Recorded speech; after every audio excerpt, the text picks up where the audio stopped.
مقام جبروت جو ہے وہ یہی ہے کہ جب انسان اللہ کی معرفت سے آشنا ہو جاتا ہے، یعنی جبروت، مقام جبروت جو ہے وہ بزرگی کا مقام ہے کہ وہ مسلمان جو ہے وہ بزرگی پر بھی فائز ہو، اس کو عرفان الہی حاصل ہو۔ تو عرفان الہی حاصل کیسے ہوتا ہے، بزرگی کیسے حاصل ہوتی ہے کہ یہ جو تین چیزیں ہیں ان کی ریئیکٹ کی وجہ سے وہ چوتھے مقام پر ہوتا ہے، یعنی گناہوں سے نفرت اور بیزاری جو ہے اس کو جو ہے یہ چیزیں اس کے مزاج میں ریئیکٹ کرتی ہیں، پھر اس کو وہ اگلے درجے پہ منتقل کرتی ہیں۔ تو جس قدر وہ رحیمی کی صفت پر ہوگا، مخلوق سے رحم کرنے والا ہوگا اور عبادت گزار ہوگا، اور یہ چیزیں اس کو اللہ کی معرفت تک لے جائیں گی جو مقام جبروت ہے۔ تو اس لیے انہوں نے بولا ہے قہاری و غفاری و قدوسی و جبروت، یہ چار عناصر ہوں تو بنتا ہے مسلمان۔ ہمسایہ جبریل امی بندہ خاکی، ہمسایہ جبریل امی بندہ خاکی ہے اس کے نشے من کا، ہے اس کا نشے من نہ بخارا نہ بدخشاں۔ انسان جو ہے یہ مقام جبریل سے افضل ہے، کیونکہ جبریل امین علیہ السلام اور دوسرے ملائکہ نے آدم کو سجدہ کیا تھا، تو سجدہ اس کو کیا جاتا ہے جو اپنے آپ سے بالا تر ہو، اپنے آپ سے بالا تر کے آگے ہی جھکایا جاتا ہے۔ تو اللہ کی ذات نے اس لیے ان تمام فرشتوں کو حکم دیا آدم کے آگے سجدہ کرنے کا کہ یہ جو ہے یہ تم سے افضل اور اعلیٰ ہے، اس کو میں نے اپنا نائب اور خلیفہ بنا کے بھیجا ہے۔ دیکھیں آقا دو عالم صلی اللہ علیہ وسلم کو معراج شریف پہ رسائی تھی، جبریل امین کو رسائی نہیں تھی۔ وہ سدرۃ المنتہا کے آگے جا کے انہوں نے بولا کہ بس اس کے آگے میری رسائی نہیں ہے، اس کے آگے جو رسائی تھی وہ انسان کو رسائی حاصل تھی۔ یہ شان جو ہے وہ انسان کو اللہ نے عطا کی۔ تو اس لیے اقبال صاحب نے فرمایا ہمسایہ جبریل امی بندہ خاکی ہے اس کا نشے من نہ بخارا نہ بدخشاں، چونکہ انسان کے اندر جو اللہ نے اپنا نور، اپنا عمل ڈالا ہے وہ اپنے ہی نور سے جدا کیا ہے۔ تو جز جو ہے وہ اپنے کل سے ملے گی، تو جب اللہ کی ذات سے وہ واصل ہوتے ہیں تو اللہ کی ذات کا تو کوئی ملک نہیں ہے، کوئی مکان نہیں ہے، اس کو آپ مقید نہیں کہہ سکتے۔ تو اس لیے اقبال صاحب کہتے ہیں کہ اس کا یہ جو مقام ہے انسان کا، اگر اپنی خودی کی اس کو معرفت حاصل ہو تو اس کی صفات وہی ہیں جو اللہ نے اپنی صفات اس کو منتقل کی ہیں، تو وہ زمان و مکان سے بالا تر ہے۔ اس لیے انسان کا مقام جو ہے وہ مقید نہیں ہے، نہ بخارا نہ بدخشاں۔ اور یہاں پہ جو چیز حضرت علامہ اقبال سرکار نے فرمائی ہے کہ اس کا نشے من نہ بخارا نہ بدخشاں، اسی کے بارے میں وہ اقبال صاحب فرماتے ہیں کہاں کا آنا کہاں کا جانا، فریب ہے امتیاز عقبہ، ہر ایک شے میں ہے نمود ہماری، کہیں ہمارا وطن نہیں۔ یعنی روح جب اللہ کے نور میں گم تھی، اللہ کے نور کے ساتھ واصل تھی، جب اس کا حصہ تھی، وہ امر جو اللہ نے انسان میں داخل کیا، تو انسان کا اپنا جو ہے وہ دیس تو کوئی دیس نہیں ہے، انسان کی اصل تو اسی کا نور ہے جس کے اندر وہ تھا۔ تو جس طرح اللہ کی ذات جو ہے وہ زمان و مکان سے بالا تر ہے، وطن اور دیس کی قید سے بالا تر ہے، اس کا نشے من نہ بخارا ہے نہ بدخشاں۔ اسی طرح مومن کی وہ کیفیت، وہ شان ہے کہ جب وہ اللہ کی ذات میں واصل ہوتا ہے تو وہ بھی دوئی سے نکل کے یکتائی میں گم ہو جاتا ہے۔ اسی لیے اقبال صاحب نے فرمایا وہ چیز، یہ شعر جو ان کا ہے ہمسایہ جبریل امی بندہ خاکی ہے اس کا نشے من نہ بخارا نہ بدخشاں، اسی سینس میں انہوں نے وہ چیز فرمائی ہے۔ کہاں کا آنا کہاں کا جانا، فریب ہے امتیاز عقبہ، آخرت جو ہے وہ بھی ایک دھوکے کی سوا کچھ بھی نہیں، کیونکہ میری اصل تو تیری حقیقت کے ساتھ جڑی ہوئی ہے، اس لیے میرا اپنا کوئی وطن نہیں ہے اور میں اس فریب میں آنا نہیں چاہتا۔ اس لیے انہوں نے یہ راز جو ہے، لیکن یہ وہ لوگ سمجھیں گے اس تشریح کو، اس وضاحت کو، جنہوں نے روحانی زندگی اختیار کی ہوئی، جن کو وہ حال اور مشاہدہ نصیب ہے۔ دوسرے عقل اور علم والے لوگ اس کی وضاحت سے کو سمجھنے سے قاصر ہی رہیں گے۔ یہ راز کسی کو نہیں معلوم کہ مومن، یہ راز کسی کو نہیں معلوم کہ مومن، قاری نظر آتا ہے حقیقت میں ہے قرآن۔ قرآن جو ہے وہ انسان پہ نازل ہوا، کسی پہاڑ پہ نازل نہیں ہوا، کسی پہاڑ پہ، دریا پہ، سمندر پہ اللہ کی ذات نے اس کو اتارا نہیں، اس کو انسان کے اوپر اللہ کی ذات نے اتارا ہے۔ تو جس کے اوپر اتارا ہے، نازل کیا ہے، اس کی شان قرآن سے کم نہیں ہو سکتی۔ یہ ناممکن چیز ہے کہ ادنا چیز پہ اعلیٰ چیز اللہ کی ذات جو ہے اس کو اتارے۔ وہ کسی درویش نے لکھا ہے نا، میں جس کی کرتا ہوں تلاوت وہ تیری تصویر ہے، مصحف رخ ہی تیرا قرآن کی تفسیر ہے۔ تو اقبال صاحب یہاں پہ فرماتے ہیں کہ یہ انسان جو تمہیں قاری نظر آتا ہے، حقیقت میں یہی قرآن ہے۔ اسی انسان کے کو جو ہے اللہ کی ذات نے اشرف بنایا، تمام مخلوقات سے بلندی اس کو عطا کی۔ یہی انسان نبی بھی ہے، یہی انسان ولی بھی ہے، یہی انسان عارف اللہ بھی ہے، یہی کتب بھی ہے، یہی غوث بھی ہے، یہی ابدال بھی ہے، یہی بزرگ بھی ہے، یہی اوتاد بھی ہے۔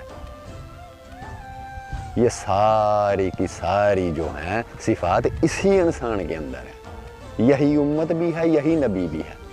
یہی صاحب امت بھی ہے، یہی صاحب کتاب بھی ہے، یہی صاحب حال بھی ہے، یہی صاحب ادراک بھی ہے، یہی صاحب عرفان بھی ہے، یہی صاحب حقیقت بھی ہے، یہی صاحب معرفت بھی ہے، جو چیز کسی اور مخلوق کو عطا نہیں کی۔ اس لیے اقبال صاحب فرماتے ہیں یہ راز کسی کو نہیں معلوم کہ مومن،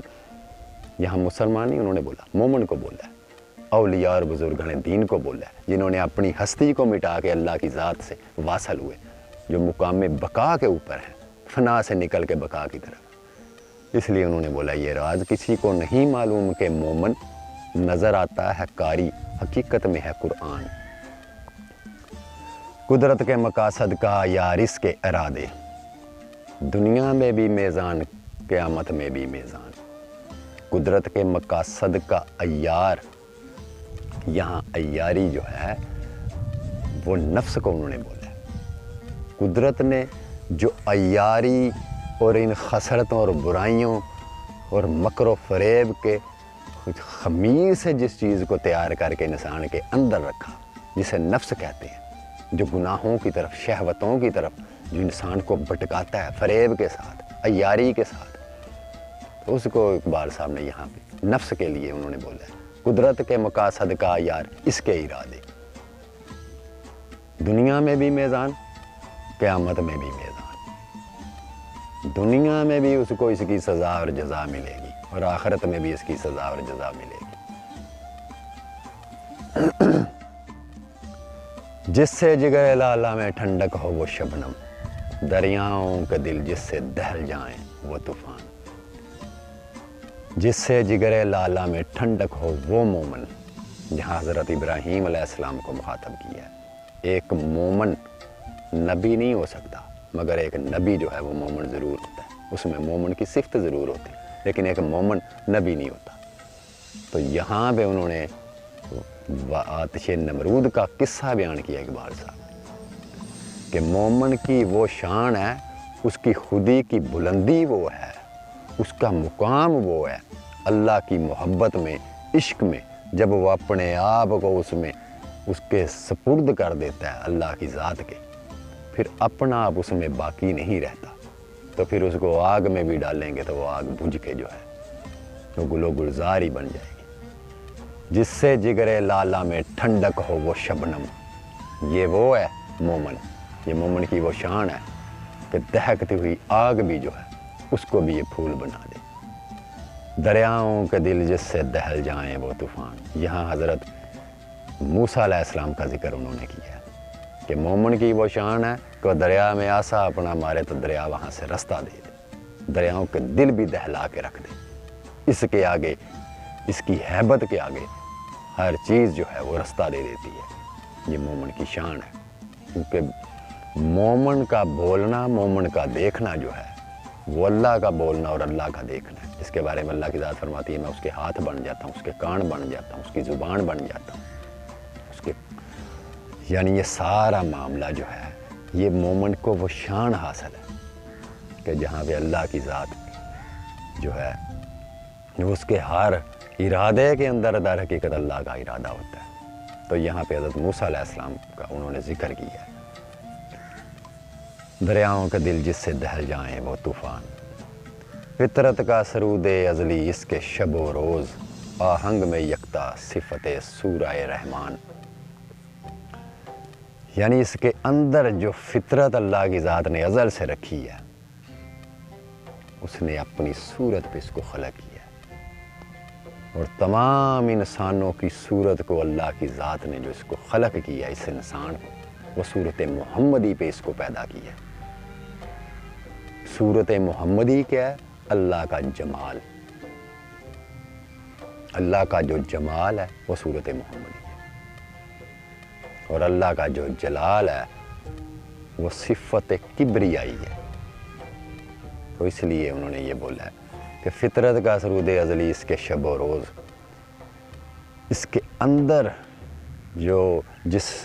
نور سے، حضور کے نور سے جو آگے جو ہے وہ روحوں کو خلق کیا گیا، نور احمد سے، تو اس لیے کہتے ہیں کہ اس کی جو فطرت ہے وہ در حقیقت تو عظمت اور بلندی والی ہے، شان والی ہے، بزرگی والی ہے، مقدس ترین ہے۔ مومن کی فطرت کا سرود ازلی اس کے شب و روز، اس کے شب و روز جو ہیں وہ در حقیقت اس کے وہی شعر جہاں پہ یہ شروع ہوا تھا، ہر لحظہ ہے مومن کی نئی آن نئی شان، آہنگ میں یکتا، یہ یکتائی کی صفت اللہ کی ہے، وہ اپنی اس کیفیات، اس شان کے ساتھ، اسی یکتا کی شان کے ساتھ جو ہے وہ مابوس ہوا ہے۔ صفت سورہ رحمان، سورہ رحمان کی جتنی بھی جو وہ صورت نازل ہوئی ہے وہ ساری کی ساری انسان کے اوپر نازل ہوئی ہے۔ تو وہاں مخاطب انسان ہے، اللہ نے سورہ رحمان، نام دیکھیں کہ سورہ رحمان، رحمان تو اللہ کا نام ہے، مخاطب وہاں انسان ہو رہا ہے۔ تو یہ بہت گہری بات ہے، اس چیز کو اللہ ہی ہے کہ کسی کو یہ چیز سمجھ آئے کہ ذکر جو ہے وہ رحمان کا ہونا چاہیے تھا، مخاطب جو ہے وہ ہم انسان ہے۔ تو انسان در حقیقت وہی ہے جس کے بارے میں اللہ کی ذات فرماتی ہے انسان میرا بید ہے اور میں انسان کا بید ہوں۔ بنتے ہیں میری نگاہ فکر میں انجم، لے اپنے مقدر کے ستارے کو تو پہچان۔ میرا کام تھا، اقبال صاحب کہتے ہیں میرا کام تھا کہ میں نے لوگوں کو رہنمائی دی، لوگوں کو وہ خودی کی تعلیم دی، اور میری اس فکر سے جو ہے، میری اس فکر کو جو میں نکال کے آیا ہوں، جنہوں نے اس فکر کے اندر فکر کیا اور اپنی خودی سے آشنا ہو گئے، وہ ستارے کی طرح درخشاں اور روشن ہے۔ یہاں بزرگان دین کو تعلیم انہوں نے دی ہے، بزرگان دین کو مخاطب کیا کہ وہ اللہ کی بارگاہ میں وہ بھی مقرب ہو گئے جن کو اپنی خودی کی معرفت حاصل ہو گئی۔ لے اپنے مقدر کے ستارے کو تو پہچان، یعنی یہ وہی چیز ہے کہ جس کے بارے میں اقبال صاحب فرماتے ہیں اپنے ہی من میں ڈوب کر پا جا سراغ زندگی، تو اگر میرا نہیں بنتا نہ بن۔ تو اس چیز پہ فکر کر کہ اللہ کی ذات نے جو تمہیں خلق کیا، تیری اپنی شان کیا ہے، کیونکہ اس نے تمہیں اپنی شان پہ خلق کیا ہے، تو اس کا مظہر ہے، تو اس کا جلال بھی ہے، اس کا جمال بھی ہے۔ تو یہ میں آج وہ موضوع لے کے آیا تھا کہ ہر لحظہ ہے مومن کی نئی آن نئی شان، گفتار میں، کردار میں اللہ کی برہان۔ دعاؤں میں یاد رکھیے گا۔ اللہ حافظ۔